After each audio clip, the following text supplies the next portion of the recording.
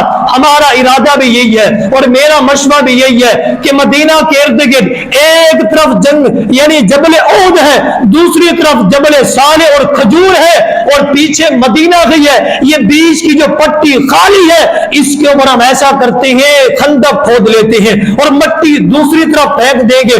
جب بھی کفار آئیں گے اس کے اندر گھر جائیں گے اور شکست کھا کے وہ واپس چلے گے. اور یہی مشورہ, ایک ہی مشورہ تھا ایک صحابی رسول کا, اللہ رب العالمین کو اور نبی اکرم صلی اللہ علیہ وسلم کو پسند آیا. اللہ تعالیٰ نے پورے قرآن مجید کے اندر ایک سورت نازل فرما دی اس مشورے کے اوپر جس کا نام سورت احزاب رکھ دیا.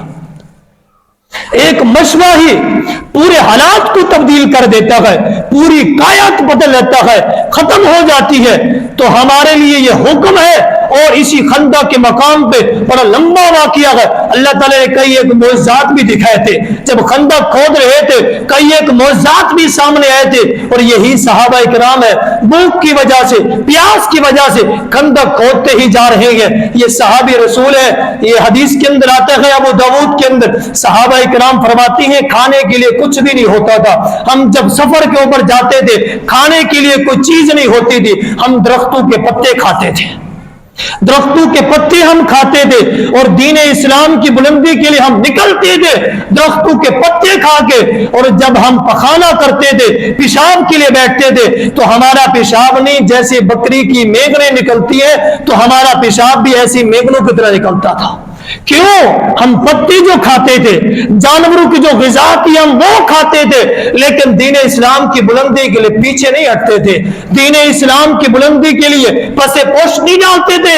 دین اسلام کی بات آپ اندازے لگائے, پتے کھانا, درختوں کے پتے, وہ بھی پکے نہیں, ایسے کچے پتے اتار اتار کے ہم کھائیں گے درختوں کے پتے دین اسلام کے. ہم تو ایک چند ایک کھانے کی وجہ سے پورے دین اسلام کو ایک سیٹ پہ رکھ دیتے ہیں. ایک کھانے کی وجہ سے, چند ایک لقموں کی, معذرت کے ساتھ آپ جانتی ہیں کہ چند ایک لقموں کی وجہ سے پورے دین اسلام کو سیٹ پہ اٹھا کر رکھ دیتے. کھانا کھانے کے بعد پھر ہم صفائی دیتے ہیں. کیا کرے معاشرہ ہے, کیا کرے لوگ ہیں, کیا کرے خاندان ہے, کیا کرے رشتہ دار ہے, یہ ٹوٹ جائیں گے. میرے بھائی جو ہم تک دین پہنچا ہے اس صحابہ نے پہنچایا ہے, ان ہستیوں نے پہنچایا ہے جنہوں نے درختوں کے پتے کھائے اور پیشاب کی جگہ میگنیں نکلنے والی ہے. آپ کو بات سمجھ نہیں, امام بخاری کے حالات پڑھ کے دیکھے. امام بخاری کی بھی صورتحال اور کیفیت یہی ہے. ہمیں بخاری پوری لکھ کے دے دی ہے, ہم اٹھا کے سر فہرست اٹھا کے کہہ دیتے ہیں بخاری کے اندر یہ بات درج ہے. میرے بھائی بخاری لکھی گئی ہے بڑی محنتوں کے ساتھ. امام بخاری رحمہ اللہ تعالی سے پوچھ کے تو دیکھے بخاری کیسے لکھی ہے, کتنا مشکلوں میں لکھی ہے. اور ہمارے پاس یہ کتاب مستند کتاب موجود ہے. ہم اٹھا کے لوگوں کو تو فتوے دیتے ہیں, خود عمل نہیں کرتے. خود عمل کرے, ہمارے لیے ضروری ہے. لکھ سکتے ہیں دین اسلام کے لیے لکھے, پڑھ سکتے ہیں تو پڑھے, اور لوگوں تک آواز پہنچا سکتے ہیں تو پہنچائے. جتنا ہمارے پاس فرصت ہے, طاقت ہے, جو کچھ کر سکتے ہیں ہم کریں دین اسلام کے لیے, لوگوں کے لیے. ابھی رجب کا مہینہ گزر رہا ہے, آپ دیکھ رہی ہیں کتنی ایسی چیزیں یہاں رونما ہو رہی ہے جو دین اسلام کے ساتھ اس کا تعلق ہی نہیں ہے, لیکن ہم خاموش ہیں. اپنے بچوں کو تو کم از کم سکھا دے, اپنے آپ کو تو ہم اپنے آپ کو علم سے آشنا کر دے. ہم خود بھی نہیں پڑھ رہے, بچوں کو نہیں پڑھا رہے, چھوڑ دیتے ہیں جاؤ جہاں جانا چاہتے ہو جاؤ. لیکن معذرت کے ساتھ معاشرے کے اندر یہ بات بھی ہے, کہتی ہے اگر بچوں کو